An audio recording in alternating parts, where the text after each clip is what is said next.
The first thing Daniel Okoye noticed was the silence. Not the normal late-night quiet of a corporate tower after most people had gone home. This was different. This was the kind of silence that felt held in place, like someone had pressed a hand over the building's mouth. The executive floor was supposed to be locked down after 9 p.m., but Daniel's access badge opened the service corridor because he was facilities. Pipes didn't care about titles. HVAC alarms didn't wait for morning. And tonight, an alert had pinged his phone, a water sensor near the CEO's suite. He pushed his cleaning cart slowly, mop bucket sloshing once, then settling. The air smelled like lemon disinfectant and expensive carpet. His footsteps didn't echo the way they usually did. Then he saw her. Elena Hart, the CEO of Meridian Ridge Group, stood barefoot near the corner by the glass wall, her heels abandoned beside a leather chair like she'd run out of them. One hand clutched the edge of her blazer tight across her chest. Her hair, usually perfectly controlled, had escaped its pins. Her eyes locked onto Daniel's, like he was the only solid thing in the room.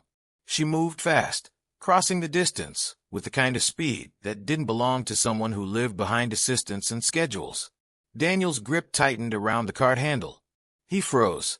Elena leaned in close enough that he could smell her perfume, clean and light, like something meant to convince the world she was calm even when she wasn't. Her lips barely moved. "Help me," she whispered. "He has a weapon." Daniel's heart kicked hard once, then again. He didn't look around. He didn't do anything dramatic. He didn't shout. He did what he'd trained himself to do as a single father who couldn't afford panic. He made sure his face didn't betray what his body was feeling. Elena's hand slipped to his forearm, nails pressing through his sleeve. Her eyes flicked past him toward the hallway behind the executive doors. "You can't call security," she breathed. "Not yet." Daniel swallowed. The building security team wasn't some random guards. It was a full corporate unit. They had radios, keycards, cameras, procedures. They were supposed to be the safest people in the tower. And the CEO was telling him not to call them. A faint click sounded somewhere behind them. A door hinge, maybe. Or something else. Elena's voice dropped even lower. "He's close. If he sees me with you, he'll..." Daniel couldn't let her finish that sentence. Not in his head. Not with the way his stomach turned when he pictured his daughter, waiting at home, with her homework spread on the kitchen table, trusting him to come back. He kept his voice steady. "Where is he?" Elena's gaze moved again, small and sharp. "In the suite," she whispered. "Or right outside it." Daniel looked at his cart. Mop, bucket, trash liners, a roll of paper towels, his phone in his pocket, and his badge clipped to his belt. No weapon, no superhero tools. Just him. Elena tightened her grip. "Please." Daniel took one slow breath, then another. He made a decision that would change both their lives. He turned the cart calmly, like he was doing his job, and guided Elena toward the service corridor behind the executive wing, the hallway most people didn't even know existed. But as he pushed forward, one thought beat louder than his fear. If the CEO was begging a janitor for help, then whoever was hunting her was not just dangerous. He was protected, and that meant the tower itself might be the trap. Daniel's eyes flicked to the nearest ceiling camera. It faced away from the service corridor. Elena's whisper came again, trembling now. "If he gets what he wants tonight, I won't make it to morning." Daniel's jaw tightened. What did he want? And why had she chosen him, Daniel Okoye, a single dad who cleaned offices at night, to be the one person she trusted in the entire building? 2 days earlier, Daniel had been staring at the same tower from the bus stop, exhausted, with a paper cup of tea warming his hands. Meridian Ridge Group's headquarters rose into the Lagos night, like a polished promise. Glass, steel, and money. The kind of place you could see your reflection in and still feel invisible. Daniel had worked there for 3 years. He arrived before dawn to handle emergency maintenance and stayed past midnight when events ran late. He knew the building's bones, where the pipes ran, which doors stuck when humidity rose, which elevators shuddered if loaded too fast. Most people at Meridian Ridge didn't know him at all, and Daniel preferred it that way. Invisibility came with safety. Safety came with routine. Routine was how he kept life steady for his 6-year-old daughter, Amara. Amara was his world. Her laughter, her questions, her stubborn little insistence that Daniel read the same storybook twice every night even when his eyes were burning with tiredness. He had learned the hard way that stability could vanish in a single moment. 3 years ago, his wife, Amara's mother, had walked out after a long season of quiet fights and colder silences. She hadn't taken money. She hadn't taken furniture. She'd taken the one thing Daniel couldn't replace easily: time. Since then, Daniel had lived in a constant state of calculation. What bills were due? What school fees were coming? How many overtime shifts he could take without missing the parent-teacher meeting Amara begged him to attend. He didn't drink. He didn't gamble. He didn't chase drama. He cleaned floors, fixed leaks, and tried to be the kind of father Amara could count on. But even careful men carried fears. Daniel's biggest fear wasn't poverty. It was helplessness. He feared the night something would happen. A sickness, an accident, an eviction, and he would be standing there with empty hands. That fear shaped everything about him. It made him cautious. It made him quiet. It made him observe. And at Meridian Ridge, observation was its own kind of survival. The company was global: tech, finance, logistics, and strategic investments, the kind of phrase that meant power moved through hidden tunnels. People came in suits from London and Dubai and Johannesburg, speaking in calm tones about numbers that could buy entire neighborhoods. The CEO, Elena Hart, was different from the other executives. Daniel had noticed that early. She didn't walk like she owned the floor. She walked like she carried something heavy and didn't want anyone to see it. She was famous in business news. They called her the turnaround queen, the woman who rescued failing companies and made investors smile. But Daniel cleaned executive meeting rooms after midnight. He saw what cameras didn't show. He saw the coffee rings left behind from meetings that ran too long. He saw the torn sticky notes tossed into trash bins, fragments of private pressure. He saw a single moment once, late at night, when Elena stepped into an empty boardroom, closed the door, and stood alone in the dark, hands pressed flat to the glass, breathing like she was trying to stop a storm inside her chest. Daniel had looked away. That was his rule. You saw, but you didn't stare. You heard, but you didn't repeat. You survived. Still, something strange had begun to happen in the last month. Small things. Odd things. The CFO, Victor Crane, had started appearing more often at night. He wasn't the type who stayed late. He was the type who left early and still controlled everything. Victor was smooth, always polite, always smiling like the world owed him, but his eyes were cold.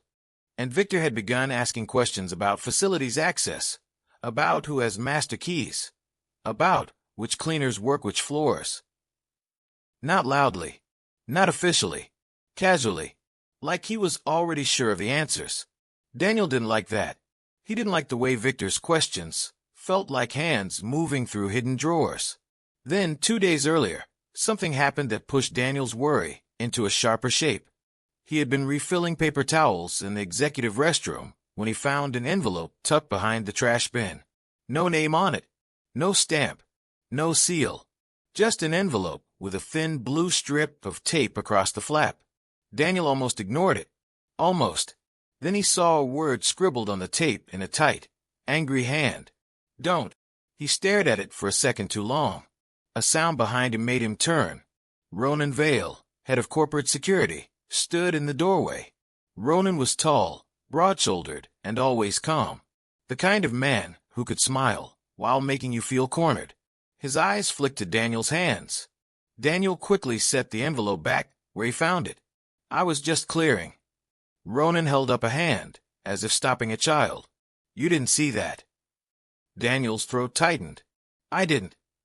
Ronan stepped in, moved the trash bin, retrieved the envelope like he'd known exactly where it was, then slid it into his jacket. He leaned in slightly. Stick to your job, Daniel. Daniel nodded once. Ronan left without another word. After that, Daniel couldn't shake the feeling that the building wasn't just a building. It was a machine, and something inside it had started to grind. Later that same night, as Daniel pushed his cart near the elevators, he saw Elena Hart step out of a conference room with 2 assistants. She moved quickly, but her face had that same storm-shadowed look. As she passed Daniel, her eyes met his. Just for a second. But in that second, Daniel saw something he didn't expect. Recognition. Not the fake recognition executives use to look human. Not the "oh yes, you work here" kind. Real recognition. Like she knew him. Daniel's chest tightened. He looked away, polite and invisible again. But Elena's gaze had stayed on him a heartbeat longer than normal. And when she spoke, it wasn't to her assistants. It was to Daniel. "Thank you," she said softly. Daniel blinked. "For?" Elena's lips barely moved. "For being careful." Then she walked away. Daniel stood still in the hallway with his cart, trying to understand what had just happened. Careful? Why would the CEO thank a janitor for being careful? And why did her voice sound like she was speaking to someone she trusted, or someone she had been watching? That was the first open loop Daniel couldn't close. The second came the next day. Amara's teacher called Daniel in the afternoon. There was an emergency. Amara had developed a fever at school. Daniel panicked, not outwardly, but in the quiet way panic lived in single parents. He called his supervisor, asked to leave early. The supervisor was annoyed, but allowed it. Daniel rushed out, and as he stepped into the lobby, phone pressed to his ear. He almost collided with Elena Hart. She was alone, no assistants, no security detail visible. That alone was unusual. When she saw Daniel's face, she didn't ask what he was doing. She asked, "Is your daughter okay?" Daniel froze. He hadn't told anyone at work he had a daughter. Not formally. Not in a way executives would know. His voice came out tight. "How do you?" Elena didn't answer the question. She nodded toward the entrance. "Go. Take care of her." Daniel stepped back. "Thank you, ma'am." Elena's eyes softened for a second. Then the softness vanished. She leaned in as if fixing a collar on his uniform, something that could look normal to anyone watching. And she whispered, "If anyone asks you where you went, you were on the 3rd floor fixing a leak. Understand?" Daniel stared at her. Elena's smile appeared, quick and thin. Then she stepped away and walked toward the elevators like nothing had happened. Daniel's heart thumped in confusion. Why would a CEO cover for a janitor? Why would she give him an alibi? And why did her eyes flick toward the security camera above the lobby, as if she knew someone was listening? By the time Daniel got Amara home and her fever broke under careful care, his fear had shifted. It wasn't just about being helpless. It was about being used. Someone inside that building was moving pieces, and Daniel had just been touched by the hand of the most powerful woman in the company. The next day, the escalation began. 3 events. 3 rungs of a ladder Daniel didn't know he was climbing. The first event was small. Almost nothing. Daniel was cleaning the executive kitchen when he heard the soft hum of the coffee machine and a quiet voice behind him. "You're left-handed." Daniel turned. Elena stood there again, holding a tablet close to her chest like a shield. No assistants. No Ronan. No Victor. Daniel's hand stilled. "Yes, ma'am." Elena's gaze moved to his belt. "Your master key ring is missing 1 key." Daniel's stomach tightened. He checked instinctively. 1 key slot was empty. He hadn't noticed. He frowned. "That's strange." Elena stepped closer. She lowered her voice. "Someone borrowed it." Daniel's throat dried. "Who?" Elena's eyes flicked to the hallway. "Not someone you can refuse." Daniel swallowed. "Why are you telling me this?" Elena's face tightened, and for a second her CEO mask slipped. "Because if they're taking your keys, Daniel, they're testing what they can take from everyone." Then she straightened as footsteps approached. She stepped back, becoming the CEO again.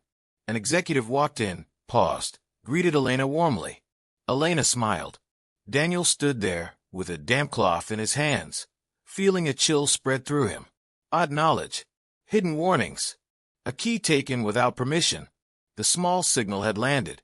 The second event, the trust challenge, came that evening. Daniel was in the maintenance room near the service elevators when Ronan Vale approached him. Ronan's face was calm, even friendly. He held a small envelope. "I hear you've been working hard," Ronan said. Daniel's suspicion rose immediately. "I do my job." Ronan smiled.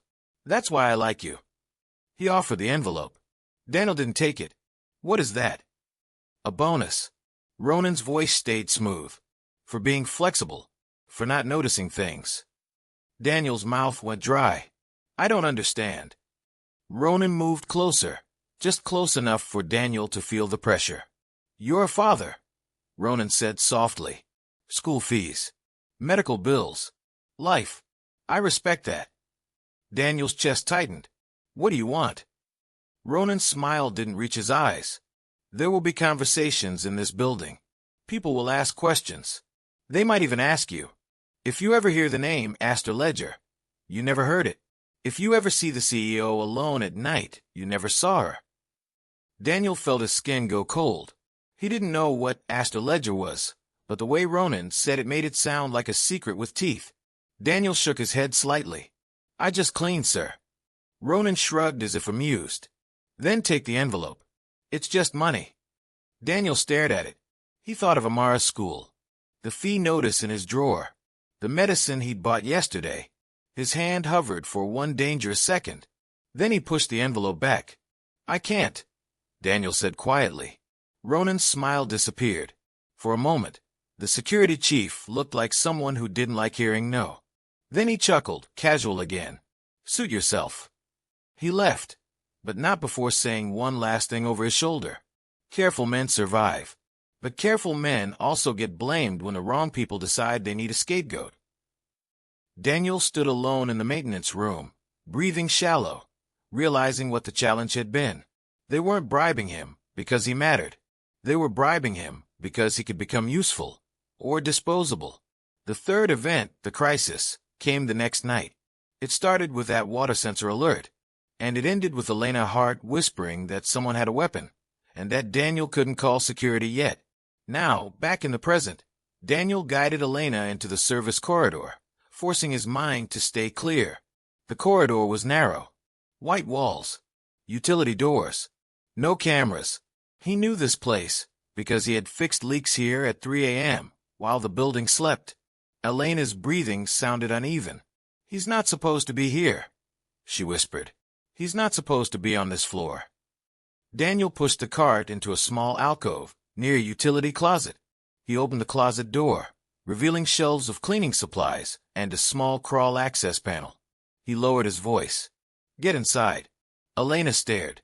What? Now. Elena hesitated, then stepped inside quickly, crouching between shelves like a woman who suddenly understood that power didn't matter in a hallway like this. Daniel closed the door until it was almost shut, leaving a thin crack. He pulled his phone out slowly. Elena's whisper slipped through the crack. Don't call security. Daniel kept his voice low. Then who? Elena's answer came like a confession. No one in this building. Daniel's hand tightened around his phone. A soft footstep echoed from the executive wing. Daniel slid his phone back into his pocket. He leaned forward, pushing his cart out of the alcove, and rolled it slowly toward the sound, forcing himself to look like a man doing his job. A figure appeared at the end of the corridor, where the carpet met the polished tile. Not in a suit, not in a uniform. A man in a dark hoodie, his face partly shadowed by the harsh overhead light. His posture was tense, watchful. In his right hand, something metallic caught the light, for a split second, enough for Daniel to understand the danger without staring. The man froze when he saw Daniel. Daniel's heartbeat thundered, but his face stayed blank. He lifted his chin slightly, the way tired workers did when they were used to being ignored. Evening, Daniel said calm.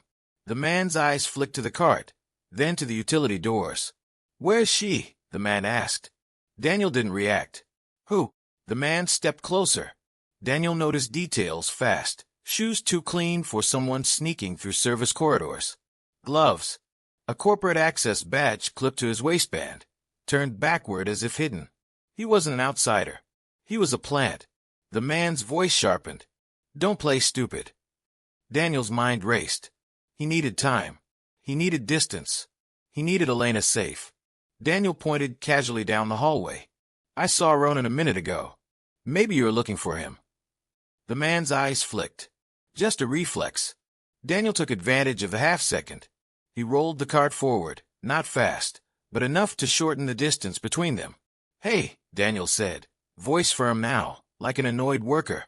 "You're not supposed to be here. You'll get me in trouble."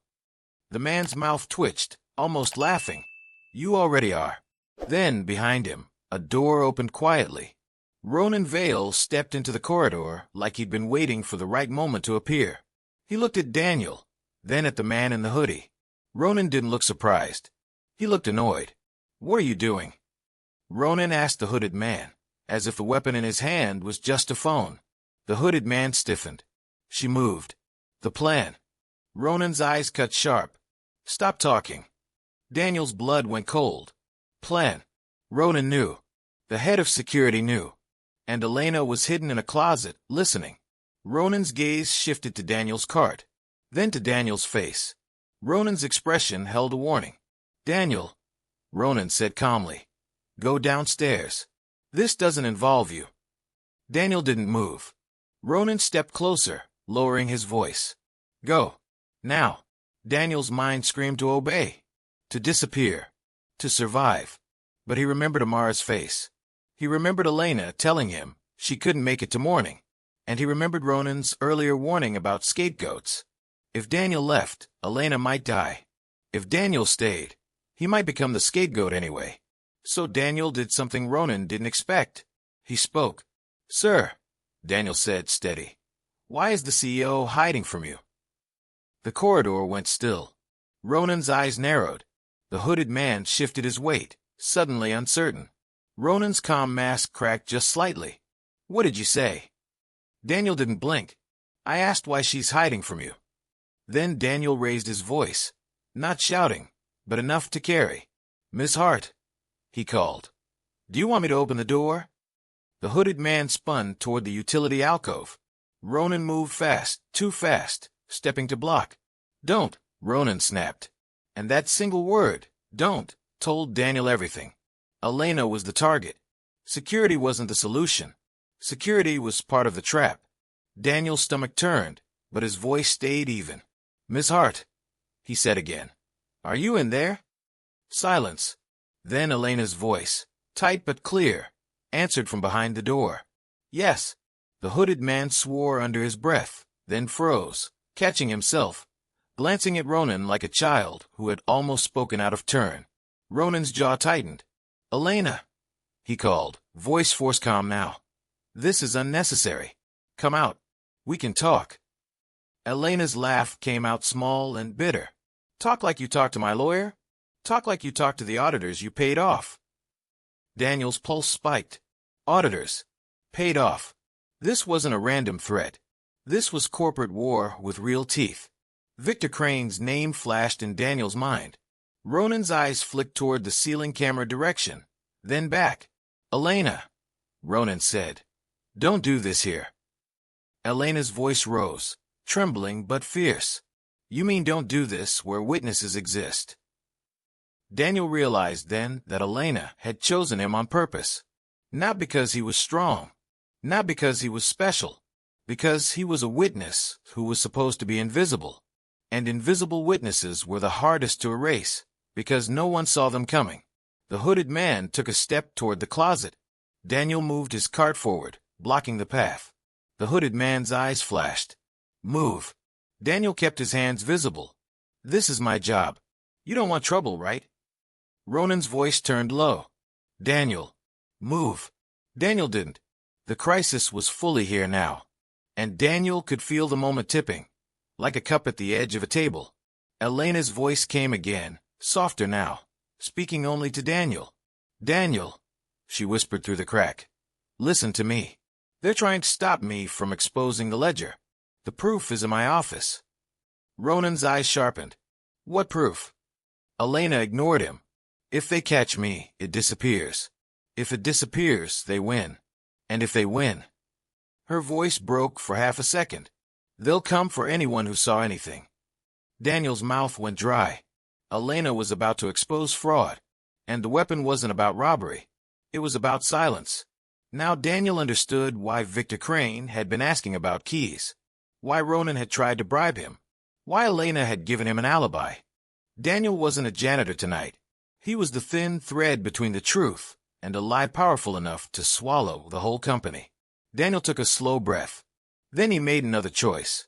He raised his phone and pressed it, not to call security, but to start recording audio.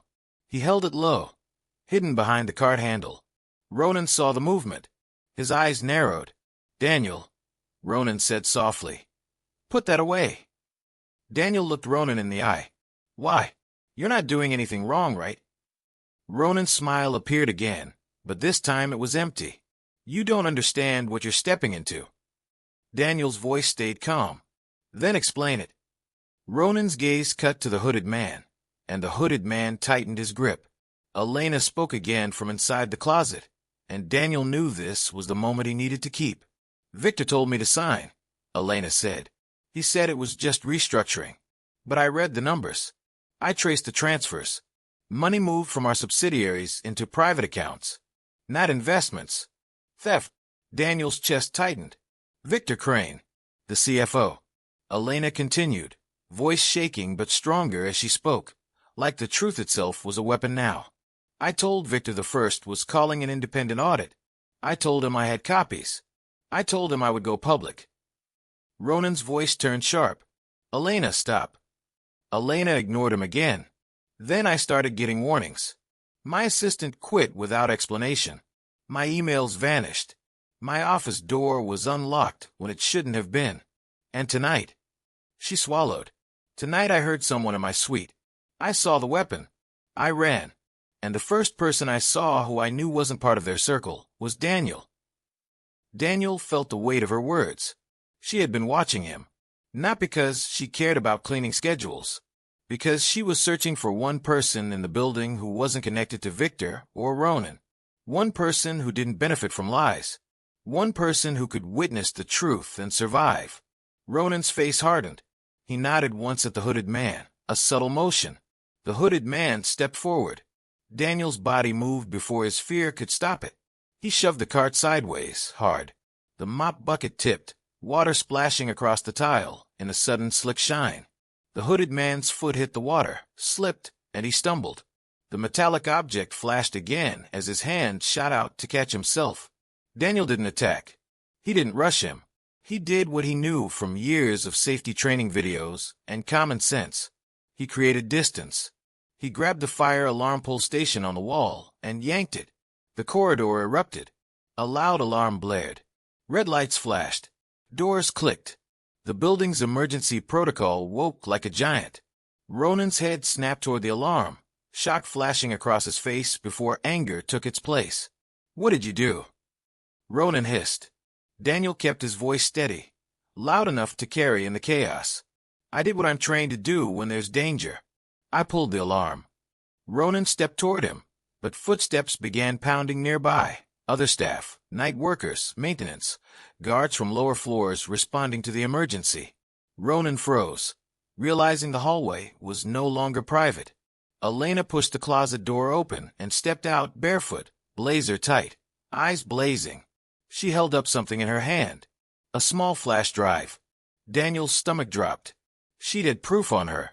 Ronan's eyes locked on it. The hooded man's breathing sounded harsh. Elena looked at Daniel and spoke quickly, loud enough for anyone arriving to hear.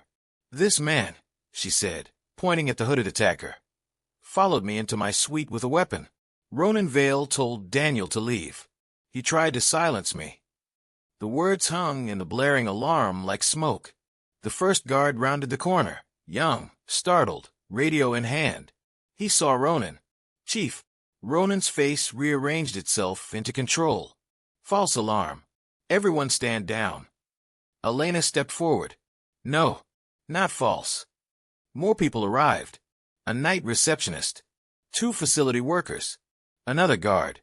Elena raised her voice. "This building is compromised, and I have evidence." Ronan's eyes hardened. "Elena, think carefully." Elena's laugh was cold. "I already did. That's why I have copies." Daniel's mind raced. Copies. Good. Because proof had to survive even if someone didn't. And as the hallway filled with people, Daniel realized something terrifying. Victor Crane would hear about this, and Victor would strike back. Because if Elena exposed the fraud, Victor didn't just lose money. He lost freedom. And powerful people didn't react calmly when the truth threatened to cage them. That night became the start of a war no one in Meridian Ridge was prepared to see. And Daniel, quiet, careful Daniel, had just stepped into the center of it. What Daniel didn't know yet was that by morning, the company would try to paint him as the villain. That's what made what happened next so shocking. Because when the lies came, Daniel didn't run. He built a protocol, and Elena gave him a code word that would save them both. But first, they needed to understand the enemy. And the enemy's name was Victor Crane. The next hours moved fast. Police arrived, but not the kind Daniel expected. Corporate lawyers arrived too. Statements began before the sun even rose. Victor Crane did not show up immediately. That was his style. He let others scramble while he arranged the board. Elena insisted on leaving the building with Daniel beside her, not because she needed a janitor's protection, but because she needed him visible. A witness. They were led into a conference room on the lower floor, away from the executive wing, where night staff had gathered. Ronan sat across from Elena, calm again, but his eyes now carried something sharp. "Let's not make this bigger than it is," Ronan said. Elena leaned forward. "It is as big as it is." Daniel kept quiet, but his phone recording was still running in his pocket. He didn't know if it would matter later. He just knew that in moments like this, the truth needed backups. Ronan's gaze shifted to Daniel. "Daniel can go. He did his job. We appreciate him." Elena's voice cut through. "No." Ronan blinked. "Excuse me." Elena's stare didn't move. "Daniel stays." He witnessed what happened. Ronan's jaw tightened. That was the third open loop blooming into something real. Why was the antagonist threatened by Daniel? Because Daniel had seen what he wasn't supposed to see. Because Daniel had proof that Ronan wasn't just security. He was cover. Then Victor Crane finally walked in. He was dressed perfectly, like he'd slept 8 hours and woken with no worries. He smiled at Elena like she was a colleague at a networking event, not someone who had just accused his security chief of helping an attacker. "Elena," Victor said warmly, "I'm hearing chaos. What's going on?" Elena stood. "Don't pretend." Victor held up a hand. "Let's be rational." Elena stepped closer and held up the flash drive. Aster ledger. Transfers. Shell accounts. Your signature. Ronan protecting it. Victor's smile didn't vanish. It deepened. "Wow," he said softly. "You're really doing this." Elena's eyes hardened. "Yes." Victor glanced at Daniel for half a second, and Daniel felt it like a hand around his throat. Victor didn't see a janitor. He saw an obstacle. "A random staff member," Victor said, nodding toward Daniel, "is standing in the middle of an executive security incident. That's a liability." Daniel's lips pressed together. Elena replied, "He's not random. He's my witness." Victor's voice stayed smooth. "Witness to what? A misunderstanding? A false alarm? A breach that our security team handled?" Elena's laugh was sharp. "Handled? Ronan told him to leave. Ronan tried to keep it quiet." Victor turned to Ronan, feigning disappointment. "Ronan." Ronan spread his hands. "I was trying to prevent panic." Victor nodded slowly, like he accepted that. Then he looked at Elena again, eyes cold beneath the smile. "Elena," Victor said gently, "you're under pressure. You've been making unusual decisions. Maybe it's time to step back and rest." Elena's expression tightened. "You're trying to remove me." Victor sighed like a patient friend. "No, I'm trying to protect the company from a scandal you're creating." Daniel felt a chill. Victor wasn't just threatening Elena physically. He was threatening her reputation, her credibility. Because if he could paint her as unstable, her evidence would be questioned. And if her evidence was questioned, people would hesitate long enough for the truth to disappear. Elena turned slightly toward Daniel and lowered her voice just enough. "Daniel," she said, "I need you to do exactly what I say next." Daniel's stomach tightened. "Okay." Elena's eyes flicked toward the glass wall of the conference room. Outside, the hall cameras could see silhouettes. "Elena," Victor said, still calm, "hand over that drive. Let our internal audit team review it." Elena stared at him. Your internal audit team. Victor's smile widened. Yes. Elena didn't answer. She looked at Daniel instead, and her voice became almost gentle. If anything happens, she said softly, if they separate us, if you can't reach me, use the code word. Daniel frowned. What code word? Elena's lips trembled for a second, then steadied. Sunrise, she whispered, because my father used to say, no matter how dark the night feels, sunrise always comes.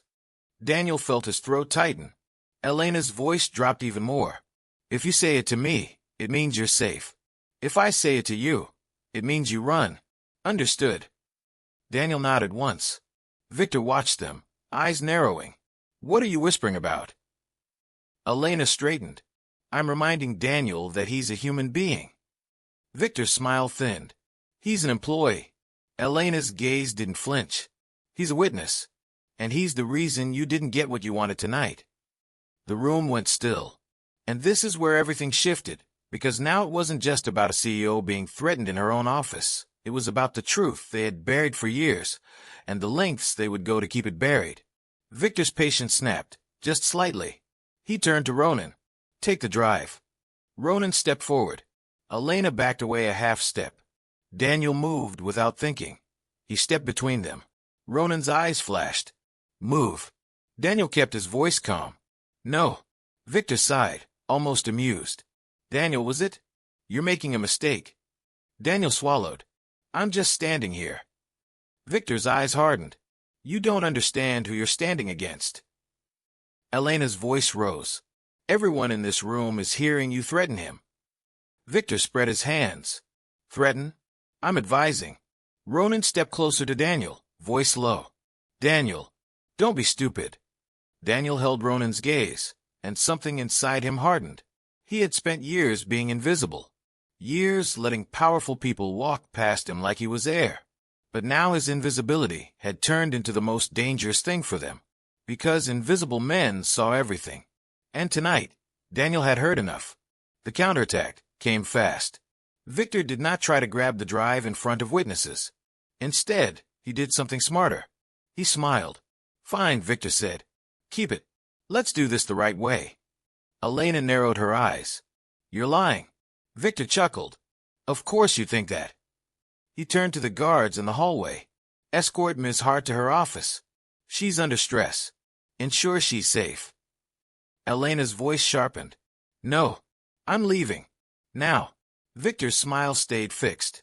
Elena, you're making this worse. Then Victor's eyes flicked to Daniel. And you, Victor said gently. Go back to your work. You don't want to be mixed up in executive matters. Daniel felt the threat under the softness. Elena stepped closer to Daniel and spoke quickly. Daniel, listen. If they separate us. Ronan interrupted, voice sharp. Enough. The guard shifted, uncertain. They were trained to obey Ronan. Victor controlled their jobs. Elena controlled the company, at least officially. The power balance had become a tug-of-war, and Daniel was the rope. Elena's grip tightened on the flash drive. Victor's eyes watched it like a hunter watching prey. Daniel realized what Victor's plan was. He wasn't going to fight her in public. He was going to isolate her. Separate her from witnesses. Separate her from proof. Then erase both. Elena leaned close to Daniel again, voice urgent. Sunrise, she whispered. Daniel's chest tightened. She was telling him to run. But Daniel didn't run. Instead, he did what careful men did best. He adapted. He stepped back, eyes lowered like an obedient worker, and said softly, "Okay, I'm going." Ronan relaxed slightly. Victor's smile returned. Elena's eyes widened, just a fraction, like she was trying to understand what Daniel was doing. Daniel kept his face blank, but his mind moved fast. He needed undeniable proof. Not just a flash drive that could be stolen. Not just Elena's word.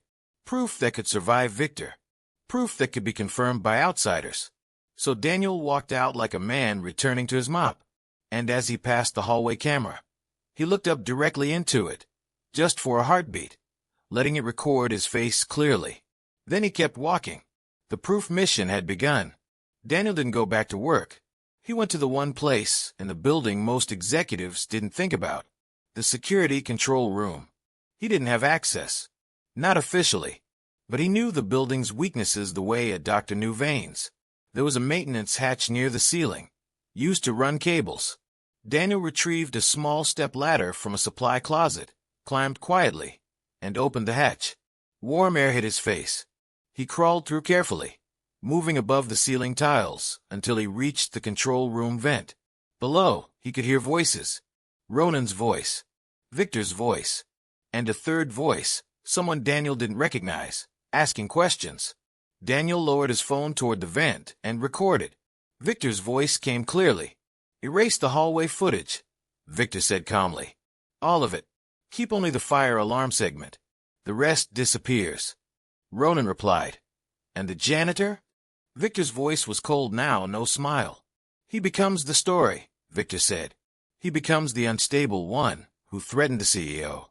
We'll say he demanded money. We'll say he tried to force his way into her suite. We'll say she ran." Daniel's blood went ice cold. Victor continued. "Ronan, you'll file the incident report.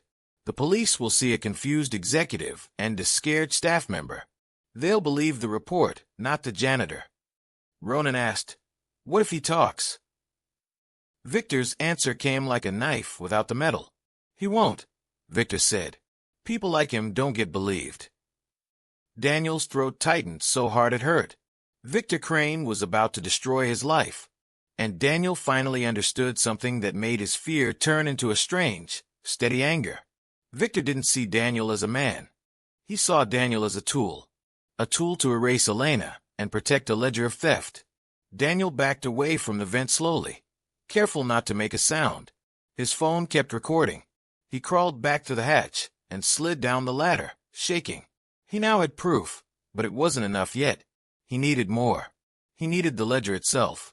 And he needed Elena alive. Daniel moved fast but quiet.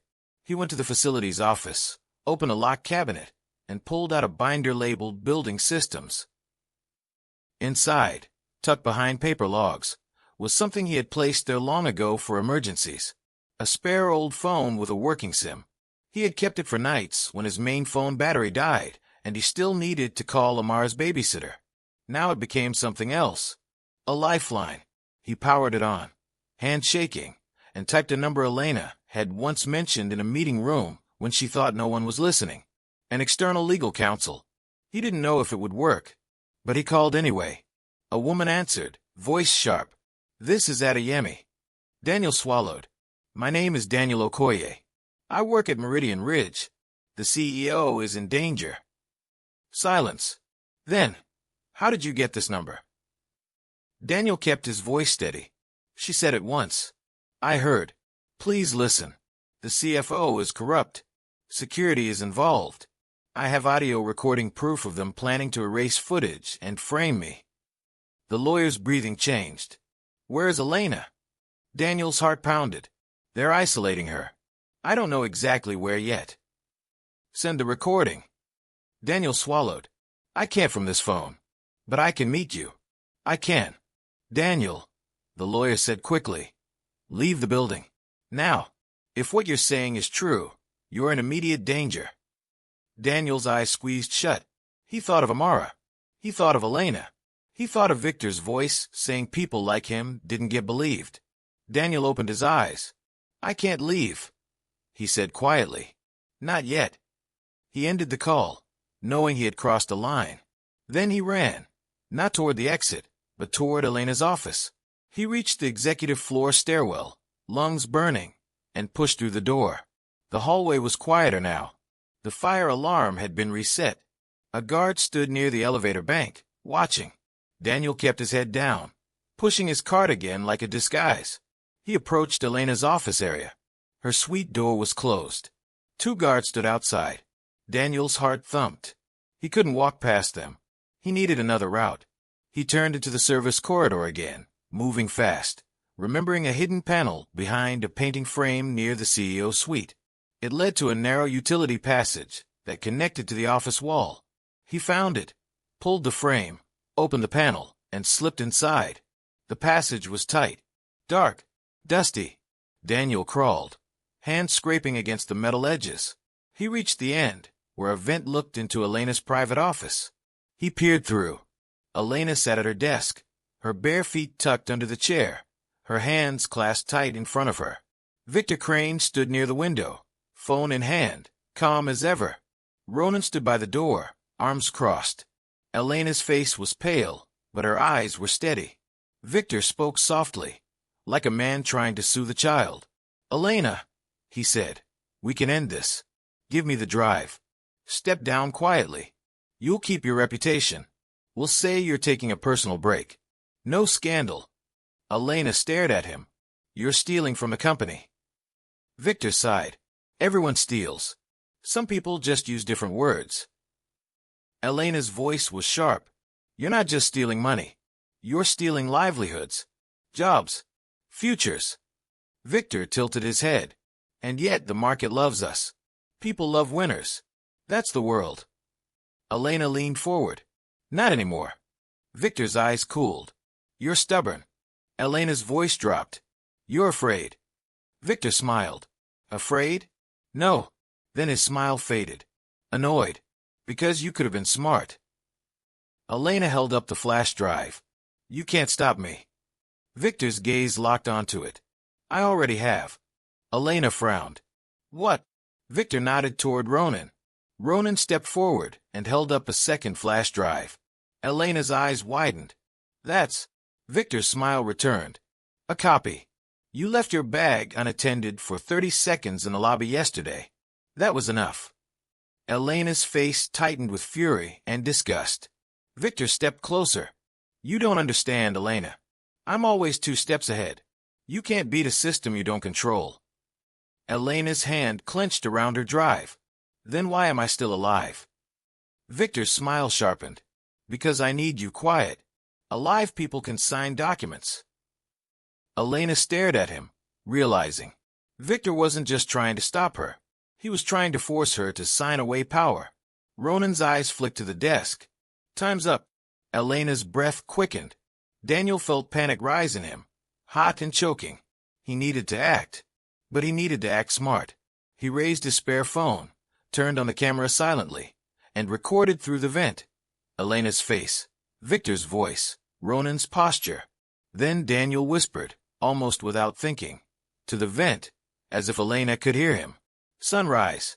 Elena's head snapped slightly, eyes darting. For a second, her gaze lifted toward the vent. Daniel's breath caught. Elena's eyes widened, then steadied. She understood. Daniel was here. Daniel was alive. And Daniel had proof.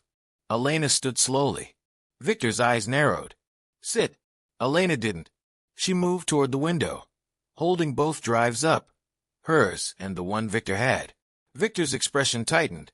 "Elena." Elena's voice rose, clear and cold. "If I throw these out that window, you lose everything." Victor laughed softly. "You won't." Elena's eyes locked on his. "Try me." Victor stepped forward. Elena moved the drives closer to the window. Victor froze. Ronan shifted, tense. Elena spoke again, voice trembling with controlled rage. "You thought I was alone. I'm not." Victor's eyes narrowed. "Who?" Elena didn't answer. Daniel's heart pounded so hard he thought it would give him away. Victor took one slow breath, then smiled again, dangerous now. "Fine," Victor said. "Let's negotiate." But in Victor's eyes, Daniel saw something else. He wasn't negotiating. He was stalling, waiting for another move, waiting for the hidden traitor, waiting for the moment he could twist the story. Daniel backed away from the vent slowly and crawled back through the utility passage, mind racing. He needed the final proof. He needed a public confirmation that Victor couldn't erase. So Daniel went for the one thing corporate corruption always hated: external exposure. He called the lawyer again from the spare phone and spoke fast. "Adiemi," Daniel said. "I have audio of Victor ordering footage erased and me framed. I also have video of him pressuring Elena to sign. I need you in the building now with police." Silence. Then the lawyer's voice turned razor sharp. "Where are you?" "Executive floor," Daniel whispered. "Daniel," she said, "do not try to be brave. Get out. Daniel swallowed. If I leave, Elena might not. Another pause. Then, stay where you are. I'm sending officers and an independent investigator. Keep recording. Do not confront anyone physically. Daniel's hand shook, but he nodded even though she couldn't see him. Okay. The final collision came not with a fight, but with a crowd. Because crowds were what Victor couldn't control completely. Minutes later, the elevator doors opened, and a group stepped out onto the executive floor. 2 uniformed police officers. A woman in a blazer holding a folder. And Adeyemi herself, walking like she owned the hallway. Victor didn't expect that. His face didn't crumble. He was too practiced for that. But his eyes flashed with surprise for a split second, and Daniel captured it on his phone camera from behind a corner. Adeyemi spoke loudly, professional and clear. Ms. Hart, she called. I'm here as your counsel, and these officers are here because a credible report has been made of threats, evidence tampering, and attempted coercion. Victor stepped out of Elena's office smoothly, smiling. Counsel, this is unnecessary. We're handling an internal issue. Adeyemi's eyes didn't blink. No, you're attempting to bury a criminal issue. Ronan stepped forward. This is private property. One officer lifted his hand. Sir, step back. Victor's smile tightened. Officer, you're being misled. This janitor. Daniel stepped out then, heart pounding, phone held up. He didn't shout. He didn't beg. He simply said, loud enough for everyone to hear. I recorded you, Mr. Crane. Victor's eyes snapped to him. Daniel kept his voice steady. I have audio of you ordering footage erased and telling Ronan to frame me. And I have video of you pressuring the CEO to sign something against her will. Victor's smile vanished fully now. For the first time, he looked like what he was. A man whose power depended on silence. Elena stepped into the hallway, barefoot, shoulders squared, holding the flash drives up like proof. Adeyemi moved to Elena's side, protective. The officers looked between Victor and Ronan. Victor's mouth opened, then closed. Ronan's face hardened. This is nonsense. Daniel's voice stayed calm. Then you won't mind if they listen. Adeyemi nodded at Daniel. Send it to me now. Daniel did. He forwarded the audio and video to Adeyemi's secure line, hand shaking as he pressed send. Victor watched the phone screen, like he could stop the data with his eyes. He couldn't, because once proof left the building, Victor lost control.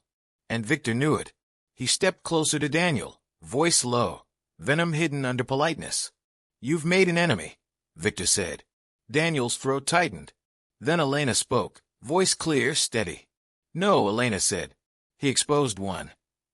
Victor turned to her, eyes cold. You'll regret this. Elena didn't flinch. You'll regret what you did long before tonight. The officers moved. One stepped toward Ronan. Sir, we need your statement. Ronan lifted his chin. I want legal representation. Adeyemi smiled slightly. Good. So does Miss Hart. Victor tried to back away, but Daniel saw it. The brief glance toward the service corridor, toward an escape route only someone with knowledge would use. Daniel spoke quickly. Officer, he's going to run. The officer moved fast, blocking Victor's path. Victor froze. And in that freeze, everyone saw it. The moment the powerful man realized he wasn't untouchable. Justice didn't arrive like fireworks. It arrived like paperwork. Like handcuffs that clicked without drama. Like a radio call confirming a warrant. Like the slow collapse of a lie. Ronan was detained first, because the weapon incident was tied to security decisions. Then the investigation widened. Victor's phone was seized. Elena's office computers were secured. An independent audit team was contacted before internal teams could interfere. And Daniel was questioned, but this time, he wasn't alone. Elena stayed beside him the entire time. When a younger officer looked down at Daniel's uniform and seemed uncertain, Elena said firmly, He is the reason I'm alive. That sentence hit Daniel like a wave. He had never expected to be the reason a CEO survived anything. He had only tried to do the right thing. When the sun finally rose, pale light spilling through the glass walls, Elena stood near the window with a blanket over her shoulders, still barefoot. Daniel stood beside her, holding his phone like it was a fragile thing. Elena exhaled slowly. They were going to erase you. Daniel's throat tightened. They said, people like me don't get believed. Elena turned to him. Her eyes were tired, but honest. They were wrong, she said. And I'm sorry you had to prove it this way. Daniel swallowed. What happens now? Elena looked out at the city waking up. Now, she said quietly, we cleaned the company from the inside out. Daniel gave a small, bitter laugh. That sounds dangerous. Elena nodded. It is. Then she looked at Daniel fully, and her voice softened. And you don't have to stay in the middle of it, she said. You can go home. Be with your daughter. Daniel's chest tightened at the mention of Amara. He nodded once. I want to. Elena reached into her blazer pocket and pulled out a small card, her direct line. She held it out. But if they come for you, if you hear anything strange, if you feel unsafe, you call me. Day or night. Daniel stared at the card like it didn't belong in his world. He took it carefully. Thank you. Elena's lips trembled, just slightly. No. Thank you. Daniel hesitated, then said softly, Sunrise. Elena's eyes warmed, and she nodded. Sunrise. It wasn't just a code word anymore. It was a promise. When Daniel finally reached home, Amara ran into his arms, small and warm and real. She squeezed him tight, like she'd been holding fear all night, without words. Daddy, you're late, she whispered. Daniel pressed his cheek to her hair. I know. I'm here. Amara pulled back and stared at him. Were you brave? Daniel almost laughed, because bravery had never been what he wanted. He had wanted safety. He had wanted routine. He had wanted invisibility. But sometimes, life didn't let careful men stay invisible. Sometimes, the truth dragged them into the light. Daniel kissed Amara's forehead. I tried to do the right thing. Amara nodded like that was the only answer that mattered. And later, when Daniel sat alone at the table watching the morning light spill through the window, his phone buzzed. A message from an unknown number. One word. Don't. Daniel's stomach turned. The war wasn't over. Victor's network wasn't just one man. It was layers. But Daniel's fear was different now. Because Daniel wasn't alone anymore. And because the truth had left the building. It was out in the world where it could be seen. He looked down at Elena's card, then at Amara's lunchbox on the counter, and he made a quiet decision. He wouldn't let anyone erase him. Not for money. Not for power. Not for a ledger of lies. And if the enemy tried again, Daniel already had the one thing they feared most. Proof. If you were Daniel, would you have pulled the alarm and stepped into the spotlight? Or would you have walked away to protect your own life?